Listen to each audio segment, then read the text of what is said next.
친구와 함께 실행했던 복수 이야기입니다.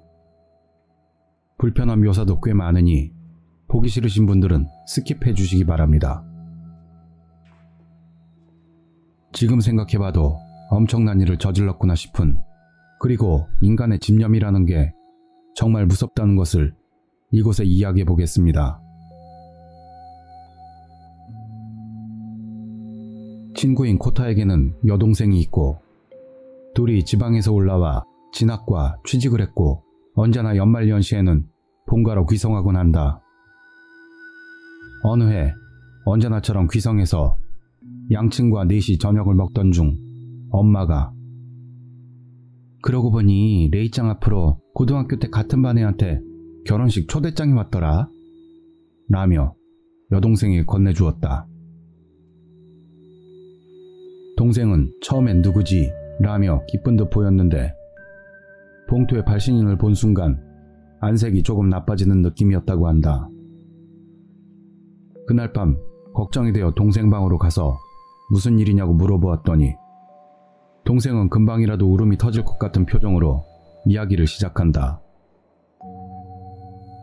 동생은 고등학교 3년 중 1년간을 왕따를 당했다.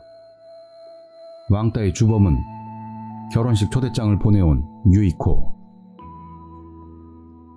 유이코는 반에서 리더격인 존재로 항상 내댓명을 수화처럼 부리며 행동하고 있었다.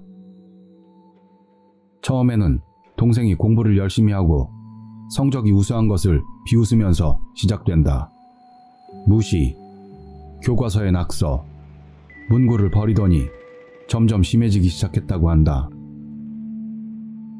그러던 어느 날 방과 후 동생이 진학을 위해 교실에서 공부하고 있었는데 유이코가 다가와서 언제나처럼 비웃기 시작했다.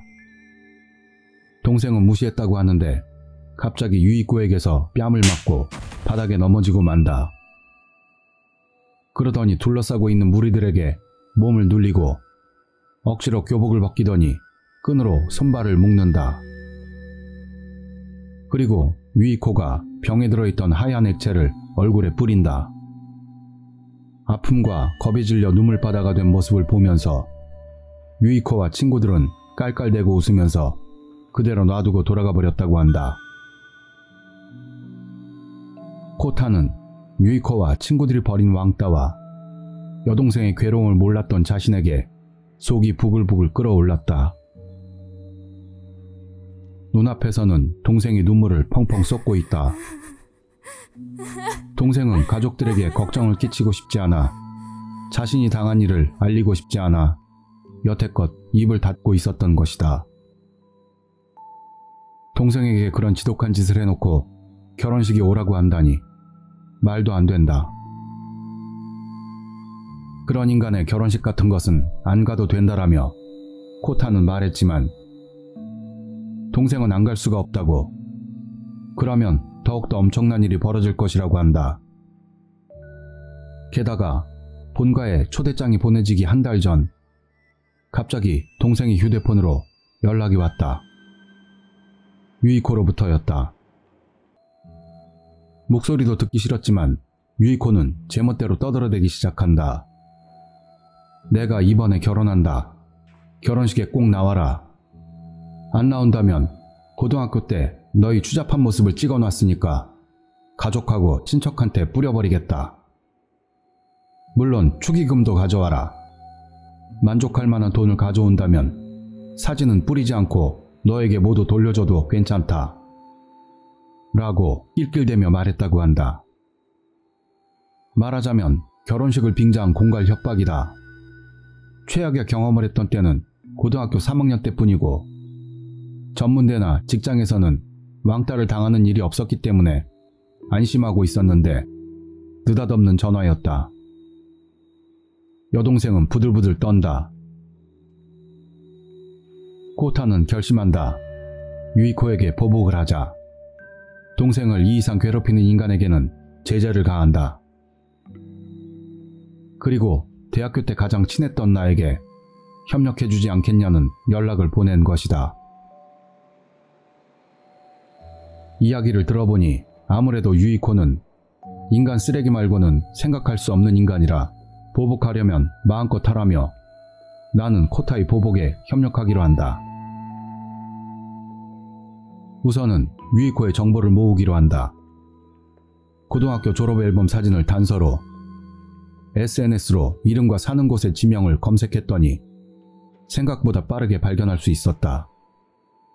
보기에는 청초한 분위기를 내뿜고 있었지만 금방 결혼할 인간이라고는 생각할 수도 없는 여자 몇 명과 클럽이나 바닷가 펜션에서 남자들과 시시덕거리는 사진이며 이자카야나 가라오케에서 밤을 새며 파티를 하는 사진들도 잔뜩 있었다. 그러더니 약혼했습니다 라는 게시물에는 그럭저럭 엘리트계의 남자로 보이는 사람과의 투샷이 게재되어 있다. 명품백과 구두로 셀럽인 척하는 모습이 오히려 애처롭게 보인다. 여기까지 본 바로 유이코는 놀기 좋아하고 겉모습만 밝히는 여자, 그리고 부자를 좋아하는 인간이었다.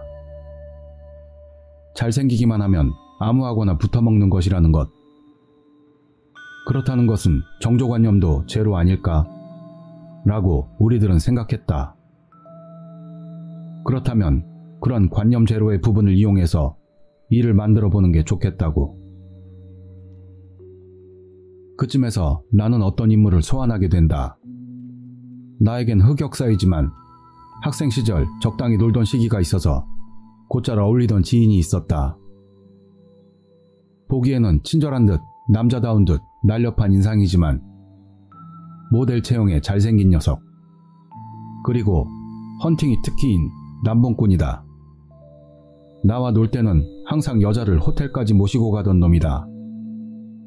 가칭 류오타라고 하자. 류오타에게 전화해서 오랜만에 놀아보자고 했더니 그 자리에서 오케이가 날아온다. 그리고 바로 그날 밤 만나기로 한 후 그 전에 코타와 둘이 계획을 세우기로 한다. 저녁 7시 번화가 입구에서 둘이 기다리고 있었더니 류오타가 살짝 늦게 나타났다.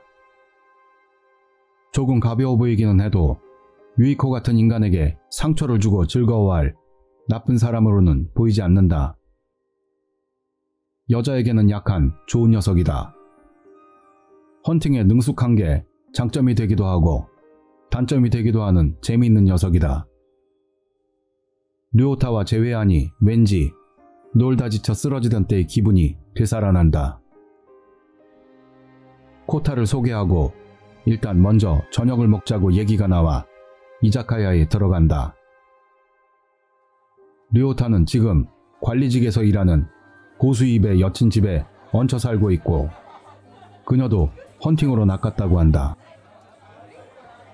그런 세상과는 그다지 인연이 없는 코타는 처음에는 조금 의아한 얼굴을 했었지만 술이 들어가고 류오타의 헌팅 무용담 같은 것을 듣는 동안 사이가 좋아져서 나는 안심할 수 있었다. 하지만 계획은 여기까지다. 코타와 나는 계속 휴대폰으로 유이코의 게시물을 체크한다. 오늘 밤 친구들과 클럽에 놀러 간다는 글이 있었다.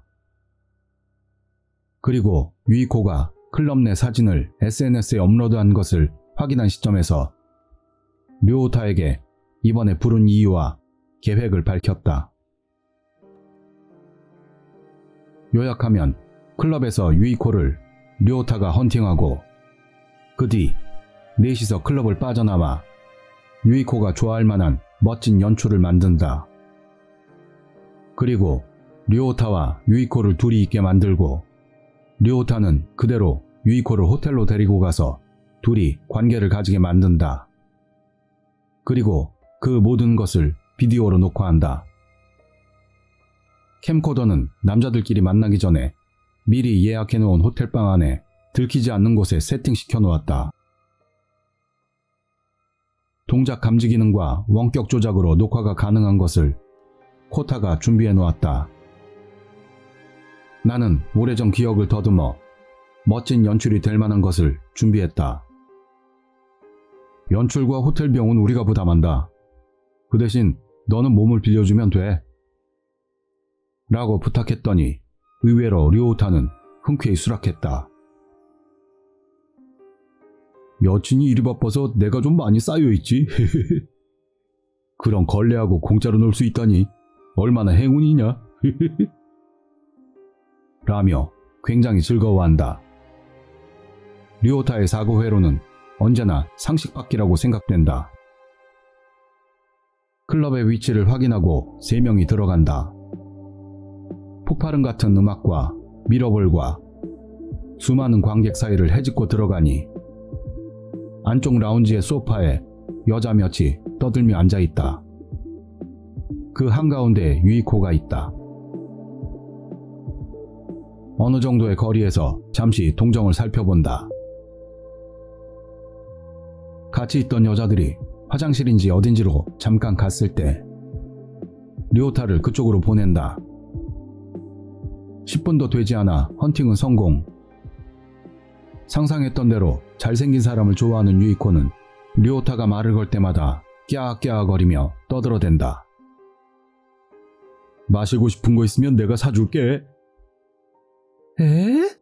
타쿠마군 고마워. 타쿠마라는 가명을 쓰고 있다. 류오타는 헌팅할 때는 언제나 이름을 다르게 써서 여러 여자들을 꼬셨다. 류오타에게 유이코를 맡기고 나와 코타는 조금 거리를 두고 모습을 지켜보기로 한다. 문득 코타를 바라봤다. 코타의 눈은 꽤 침착하게 보였지만 주먹은 있는 힘껏 꽉 쥐고 있다. 그 시선 앞에는 여동생을 심하게 왕따시켰던 장본인이 즐거운 듯 나불거리고 있는 것이다. 분명 지금이라도 달려가 두들겨 패버리고 싶은 것이 분명하다. 하지만 지금은 계획을 확실히 실행하는 것이 먼저다. 코타에게 말을 걸고 밖으로 나간다. 내가 어딘가로 전화를 건다. 클럽에서 조금 걸어가면 리무진이 서 있다. 내 연출은 이것이다. 차 안에는 샴페인과 케이크, 귀여운 풍선 등이 장식되어 있다. 모두 여자들이 좋아할 만한 것으로만 부탁했다. 기사에게 전화를 걸어 류오타와 유이코가 이곳으로 올 것을 전달한다. 코타는 리무진 안을 찬찬히 살펴본 후 가방에 넣어 놓았던 탁상시계형 소형 몰카를 설치한다. 그런 다음 류오타에게 전화를 걸어 신호를 주고 류오타가 향할 호텔 근처에 비즈니스 호텔을 향한다.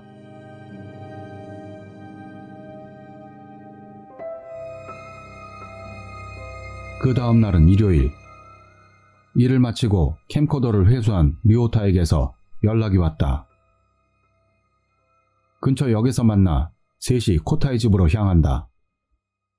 영상개통의 일을 하고 있는 만큼 코타의 집에는 여러 가지 기계들이 있었다.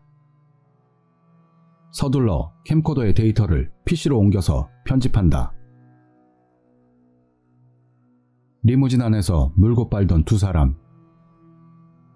유이코는 샴페인과 케이크를 잔뜩 입에 넣고 잘난 듯 회사 동료와 같이 노는 친구들, 종국에는 약혼자의 험담을 늘어놓으며 비웃는 말만 해대다. 나 너무 잘나가 스타일이야. 근데 타코마군 되게 부자네. 멋있어. 지금 남친하고 헤어지고 타코마군이랑 결혼할까나? 그러면서 류오타에게 달라붙는다. 애처로워서 오히려 웃겼다며 류오타가 폭소한다. 류오타가 보이지 않게 잘라서 편집하고 백엔샵에서 산 DVD 200장 정도를 계속해서 굽는다. 나는 문득 걱정이 되어 여동생이 지금 어떻게 하고 있냐고 코타에게 물어봤다. 여동생은 유이코에게 협박 전화를 받은 후 몸 상태가 안 좋아져 병원에서 진단받은 결과 불면증이 나왔다고 한다. 하지만 결혼식에는 가보기로 했다고 한다. 역시나 사진을 뿌린다는 협박이 무서운 것 같았다. 코타는 유이코와 함께 왕따를 했던 공범들도 들었고 한 명 한 명 다른 방법으로 복수하겠다고 아주 조용한 목소리로 말했다. 탁 하며 PC에서 마지막 DVD가 튀어나온다.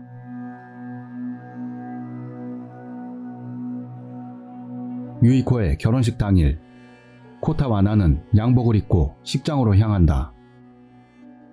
신랑 신부와 마주치지 않게 확인해가면서 결혼식 스텝에게 말을 건다. 신랑 신부 친구인데 둘에게서 의뢰받은 메시지 비디오를 제작했는데 신랑 신부로부터의 깜짝 쇼라 비밀로 해달라고 하니까 부디 이대로 참석자들 답례품 봉투에 동봉해주세요. 라고 스텝에게 DVD가 든 상자를 건넨다. 그리고 그대로 식장을 뒤로 하고 코타는 동생을 돌보고 싶다며 그 자리에서 헤어진다.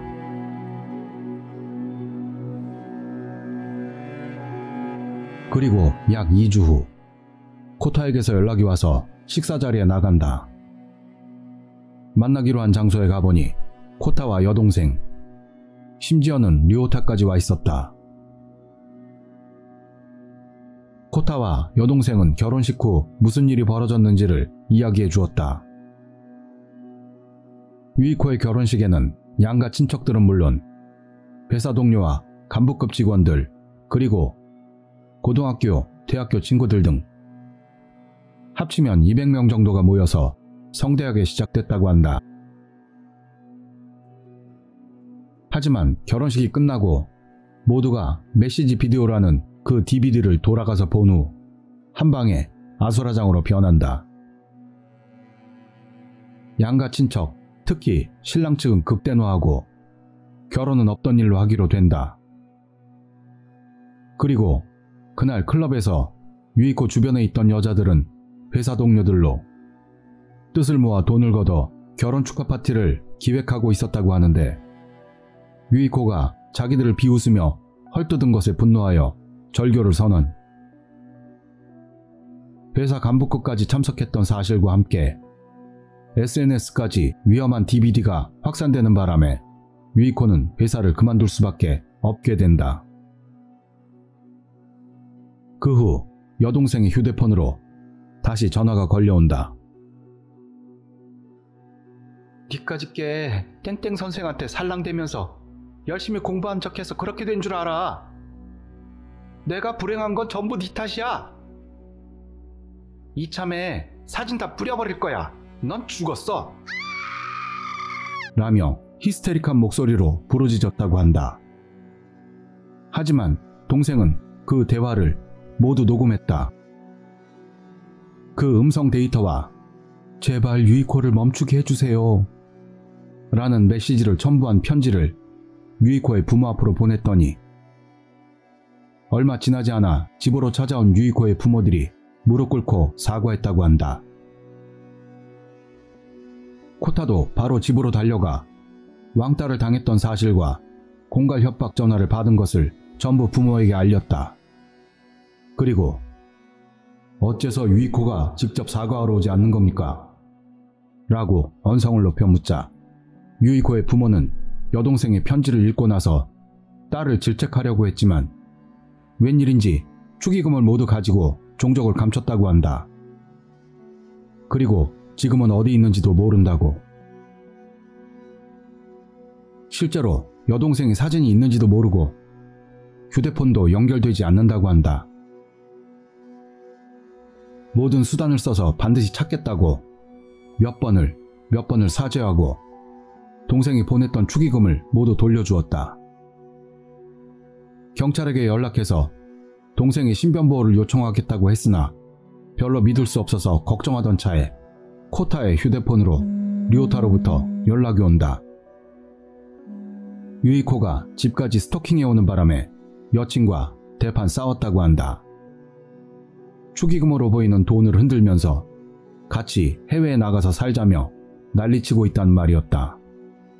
부모와 넷이 류오타가 사는 여친 집으로 갔더니 부스스한 머리에 화장도 다 지워지고 눈물 콧물이 범벅된 유이코가 거기에 있었다. 도망치지 못하도록 에워싸고 유이코에게 모든 것을 물어본다. 그때 사진을 찍었던 사실은 없었다. 여동생에게 전화했던 것은 명품을 너무 사대서 카드빚을 갚을 수가 없게 되어 사진을 뿌리겠다고 협박하면 동생에게서 돈이 들어올 줄 알았다고 한다. 원래는 고등학교 담임선생을 좋아했는데 성적이 우수한 동생을 선생이 총애하는 것이 마음에 들지 않았다는 이야기였다. 그래서 혼내주려고 생각했다고 한다. 네가 나빴던 거야. 난 잘못 없어. 유이코는 그렇게 투덜거린다.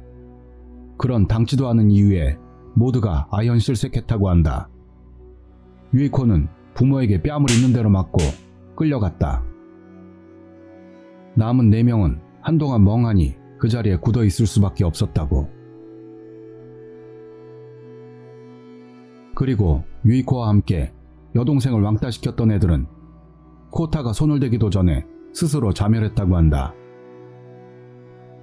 유이코는 리무진 안에서 그 친구들에 대한 험담도 엄청 해댔다. DVD를 본 그 패거리들과 유이코 사이에서 서로의 죄를 뒤집어 씌우기 시작하면서 SNS에 서로의 악담을 올리고 그것이 확산되고 그것을 한 각자의 부모님들과 남친들까지 아수라장이 되는 바람에 모두의 생활이 엉망이 되고 말았다고 한다. 여동생은 마음의 상처가 모두 치유됐다고 할 순 없지만 사주의 말을 듣고 조금씩 불면증도 완화되었다. 그리고 무엇보다 오빠가 언제나 옆에서 지탱해 주었던 것이 기뻤다며 눈시울을 적셨다. 그날 우리 넷은 밤새 시끄럽게 마시고 집에 돌아가 미친 듯이 잤다.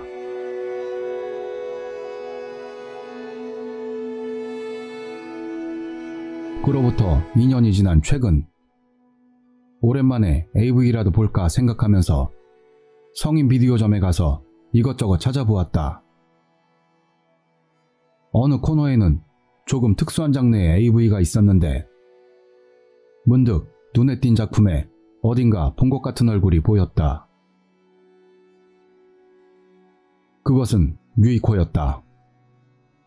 풍문으로는 집을 빠져나와 어떤 남자와 사랑의 도피를 했지만 그 남자가 뒷세계와 연결된 사람이라 빚을 갚기 위해 그랬는지 아닌지 모르겠지만 머리는 삭발이 되어 있었고 손발은 밧줄로 묶어놓은 과격한 플레이 전문 작품밖에 없었다. 위험한 DVD라는 것은 엄청나게 많은가 보다.